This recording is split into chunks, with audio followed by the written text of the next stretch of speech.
My name is Lana Mia. I'm 26, and last year my life split into two halves: the daughter my parents thought they owned, and the woman I chose to become. When I told them I was marrying Daniel, they laughed at me. They called him poor, a nobody, an embarrassment. While they cheered for my brother's perfect engagement, they swore they would never attend my wedding. And they didn't. But what they didn't know, what no one knew, was who Daniel really was. The night of our wedding, when the world discovered his family's hidden power, everything my parents believed collapsed in an instant. Suddenly, the daughter they cast aside stood in the spotlight they had always craved. And when they tried to claw their way back into my life, I had to decide, would I let them, or would I close the door forever? The first time I told my parents I was getting married, the silence that followed was louder than any explosion. My mother's lips tightened, her perfectly manicured hands folded in her lap, as though I had just confessed to something shameful. My father leaned back in his chair, arms crossed, studying me the way he used to look at broken furniture, something he didn't want to waste time repairing. Married. My mother's voice came out clipped, each syllable carrying the weight of disapproval. To him. Yes, I said, trying to keep my voice steady. To Daniel. The sneer that twisted across my father's face still burns in my memory. He didn't even pretend to hide it. That man is a nobody. A poor man with no name, no influence. And you expect us to celebrate this. They didn't ask how he proposed. They didn't ask if I was happy. All they cared about was what marrying him would do to their reputation. You're embarrassing us, my mother added, her voice sharpening. Do you have any idea how this looks? Your brother just got engaged to Claire. Her father sits on the board of one of the biggest corporations in the state. That is a match worth celebrating. And then there's you, she trailed off, letting the word you fall like a stone between us. I should have been used to this by now. The constant comparisons to my brother, the way every accomplishment of his was paraded across dinner tables, while mine was reduced to quiet size or ignored altogether. But this time was different. This time, their dismissal cut deeper because it wasn't just about me. It was about the man I loved, the man who saw value in me when they only saw flaws. I begged them to reconsider, told them I wanted my parents at my wedding. I even imagined, foolishly, that maybe they would soften once they saw how serious I was. But they didn't. We will not be there, my father said, his tone final. And don't ask again. And so, when the day of my wedding arrived, the two empty seats in the front row screamed louder than any words they had spoken. But here's the truth they never expected. Their absence didn't break me. If anything, it made the love surrounding me feel even stronger. When I walked down the aisle, it wasn't with loneliness in my chest. It was with tears of gratitude. Daniel's family stood proudly by my side, his mother holding my hand before I stepped into the spotlight, his siblings beaming as though I had been theirs all along. The hall wasn't empty. It was alive. Warmth radiated from every corner. Every smile aimed my way felt like a shield against the coldness of my own parents. I glanced once at the vacant chairs that should have held my mother and father. Instead of grief, I felt clarity. They chose not to be here, and I chose not to let that ruin the day I had dreamed of. But destiny has a way of punishing arrogance in the most brutal fashion. The ceremony ended, vows exchanged, applause filling the room. The reception began like any other, laughter echoing against high ceilings, glasses raised in cheer, music flowing through the hall. I thought the highlight of the evening had already passed. I thought the most emotional moment was behind me. I was wrong. Halfway through the reception, the atmosphere shifted. The doors at the back of the hall opened, and a wave of silence rippled across the room. Heads turned. Conversations froze. Then, flashes erupted as photographers scrambled into position. A procession of figures entered, men and women dressed in understated elegance, their very presence demanding attention. They weren't the kind of people who introduced themselves. They were the kind others introduced in hushed tones, with awe. And at the center of them was one man, tall, reserved, his face instantly recognizable to anyone who had ever glanced at a business magazine or a financial news channel. My husband's father, the billionaire no one ever knew Daniel was connected to. Until that moment, I hadn't truly understood the scale of his world. Daniel never bragged. He never used his family's name as leverage. He never once hinted at the fortune or the influence that stood silently behind him. But when his father entered that hall, flanked by government officials, philanthropists, and titans of industry, I finally understood why Daniel never needed validation from anyone else. He had grown up surrounded by power so vast it didn't need to be spoken aloud. The entire room rose instinctively, as if gravity itself demanded it. Strangers bowed their heads, voices lowered, the air electric with reverence. Cameras captured every second, and there I stood, at the center of it, my hand linked with Daniel's, the entire world's gaze falling on us. What I didn't know in that exact moment, what I only discovered hours later, was that my parents were watching from afar. While they were busy plastering my brother's engagement across social media, their feeds lit up with images of me, their daughter, standing beside one of the most powerful families in the country. The photos spread faster than wildfire. Headlines bloomed with curiosity about the quiet billionaire's son marrying a woman no one had paid attention to before. Suddenly, the marriage they mocked was the very one the world praised. When my father finally called, it was almost midnight. I didn't pick up, but I heard the voicemail later. His voice was trembling, breaking in places he tried to cover with forced steadiness. For the first time in his life, my father sounded small. And in that voicemail, I heard what years of cruelty had cost him. Not my husband, not his wealth, not the prestige he now so desperately wanted to cling to. He had lost me. The morning after my wedding felt like stepping into another world. Not because I woke up beside Daniel. I'd done that countless times before, but because the entire country suddenly seemed to know my name. News outlets replayed clips from the ceremony, highlighting the moment his father appeared, analyzing every detail from the guest list to the dress I wore.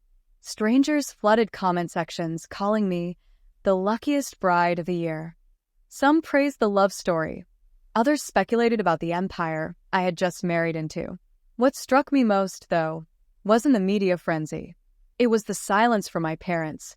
For years, their voices had filled every corner of my life, demanding, criticizing, comparing. And now, when the world had turned its attention toward me, they said nothing. Not a message. Not a word of congratulations. Nothing but the faint echo of envy. Daniel noticed my quiet mood over breakfast. His hand brushed mine, his eyes calm but knowing. "They'll come back," he said. "Not because they love you, but because they can't stand being left out." I wanted to argue, but deep down, I knew he was right. By the afternoon, the first crack appeared. My phone lit up with a text from my mother. The words were careful, almost clumsy. "We should talk. There are misunderstandings that need to be cleared." It wasn't an apology. It was a plea disguised as dignity. I didn't reply. Instead, I scrolled through the avalanche of online articles. Headlines praising the union, photos of me standing beside figures my parents once whispered about as if they were unreachable. In those glossy images, my mother and father's absence was a shadow no one missed, except them. The second message came from my brother. Unlike my parents, he didn't bother with subtlety. "You've made things very complicated. Mom and Dad are under pressure. People are asking questions. They didn't know who Daniel really was. You need to let them explain themselves." Explain? The word twisted in my chest.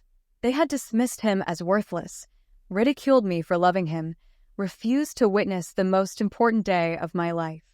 And now that their carefully built facade was cracking, they wanted space to justify it. I turned off my phone. That evening, as Daniel's family gathered for dinner, I found myself sitting across from his father. He was a man who didn't waste words. His questions were direct, his gaze unwavering. "They'll try to come back," he said, echoing Daniel's earlier warning. "You need to decide if you want them to." It was the first time anyone had framed it as a choice. For so long, I had lived under the weight of their expectations, believing their approval was something I had to earn. But now, the power rested with me. The choice lingered in my thoughts as the days passed. Invitations poured in from people who had ignored me before. each one eager to attach themselves to the new alliance my marriage represented. Through it all, Daniel stood steady, uninterested in the noise. He reminded me in small ways that this life wasn't about headlines or power plays. It was about us. But my parents weren't content to remain silent. The first attempt came when they appeared unannounced at the gates of the estate. I didn't see them immediately. The staff intercepted them, but I watched from the window as my father argued with security, his face flushed, his gestures sharp. My mother stood beside him, her composure cracking as photographers circled like vultures outside the gates. The scene was humiliating, not for me, but for them. They had spent years cultivating an image of superiority, and here they were, reduced to begging for entry into a world they had once deemed beneath them. I didn't go down. I didn't grant them the spectacle of a reunion they could twist into redemption.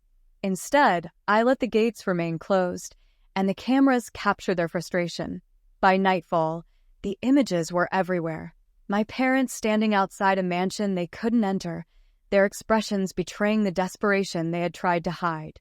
The fallout was immediate. Commentators questioned why the bride's family had been absent, why they were only now appearing. Sympathy turned into scrutiny. My parents, who once thrived on admiration, suddenly found themselves painted as opportunists. The phone calls became relentless. My father left voicemails filled with anger, then sorrow, then forced civility. My mother's messages shifted between guilt and flattery. My brother tried again, this time softer. Don't make this permanent. Families fight, but they forgive.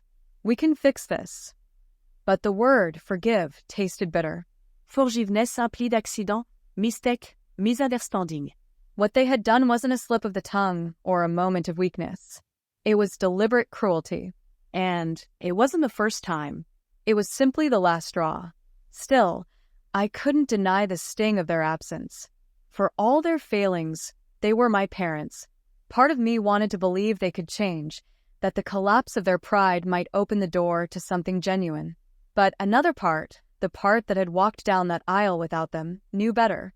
Daniel never pushed me either way. Whatever you decide, he told me, I'll stand with you.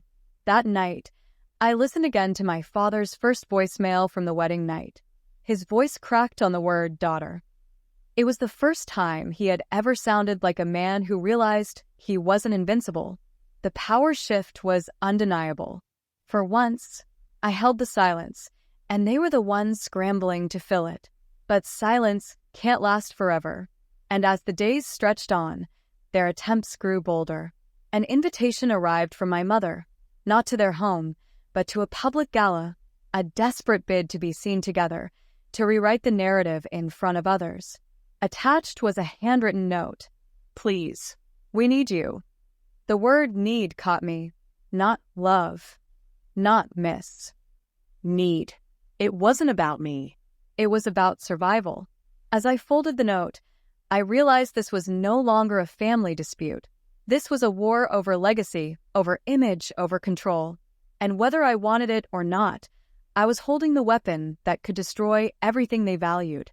The question wasn't whether they would try again. It was how far they were willing to go, and how far I was willing to let them fall.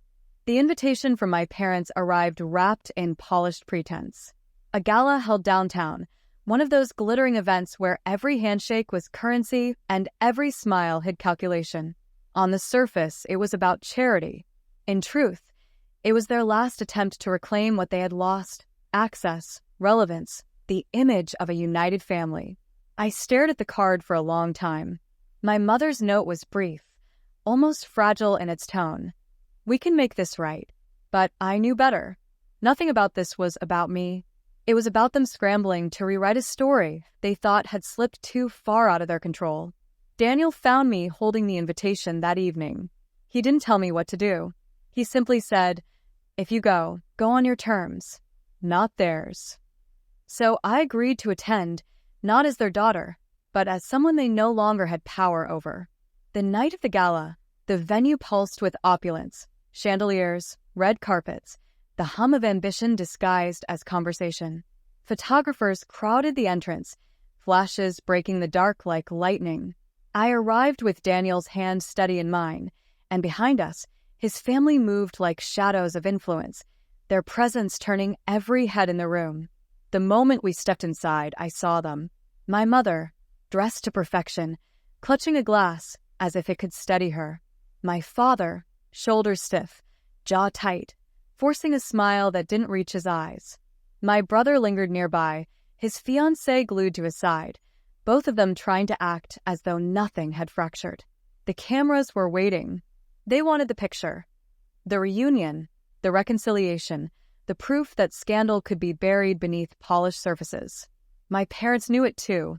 That's why they had invited me. They didn't want me.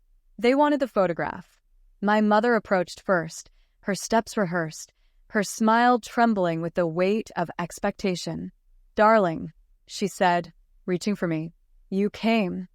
I didn't embrace her. I didn't even step closer. Instead, I let the silence hang, the crowd around us listening, watching. "I came," I said, "because I wanted this to end." Her smile faltered. My father stepped in, his voice low but urgent. "This doesn't have to be a spectacle. We can fix this quietly, together. People are already talking. They think we've been shut out. You don't understand what that does to us." That was it, the truth spilling out. It wasn't about regret or remorse. It was about the damage to their image, about what being excluded from my life meant for their standing. I looked at them, really looked, and I saw them stripped of authority, not as the towering figures of my childhood, but as people cornered by their own pride. They had gambled on my obedience and lost. "You had a choice," I said, my voice steady. "You could have been there when it mattered. You chose not to. And now you're here, not because you miss me, but because you can't stand that the world saw the truth, that you were absent." My mother's eyes glistened, but the tears weren't for me. They were for her, for the audience, for the loss of control. "You're our daughter," she whispered. "I am," I replied. "But you were never my parents when it counted." Gasps rippled through the crowd. Cameras clicked furiously, capturing every word, every glance. What my parents had hoped would be their redemption turned into their undoing. The spectacle they feared became reality, but not on their terms, on mine. Daniel squeezed my hand, grounding me, and together we turned away. Behind us, the whispers grew louder, the narrative reshaping itself in real time. My parents stood frozen, exposed in the glare of the very spotlight they had once craved. Outside, the cool air hit my face, and I breathed deeply. For the first time, I felt unshackled. Not because I had embarrassed them, not because I had won some public victory, but because I had finally spoken the words I had carried for years. In the weeks that followed, the fallout was relentless. Headlines dissected the confrontation. Commentators analyzed every angle. My parents tried to spin it, to claim reconciliation was still possible, but the images told a different story. The world saw what I had always known. Their love was conditional, their pride their downfall. I didn't block their calls. I didn't need to. The silence between us was louder than any conversation could be. And slowly, the calls stopped. The texts ended. The distance became permanent. My life moved forward. With Daniel, I found not just love, but partnership. With his family, I discovered what unconditional support felt like. And with myself, I learned that walking away doesn't mean weakness. Sometimes it's the only way to reclaim your voice. On the anniversary of our wedding, Daniel and I stood in the same hall where it all began. The seats were full again, his family surrounding us, laughter echoing through the air. The empty chairs that once haunted me were gone from my memory, because the truth was simple. I hadn't lost parents that day. I had lost illusions. And in their place, I had built something stronger, a life not defined by their absence, but by the love I chose and the family I gained. The story ended not with revenge, but with freedom. And for me, that was enough.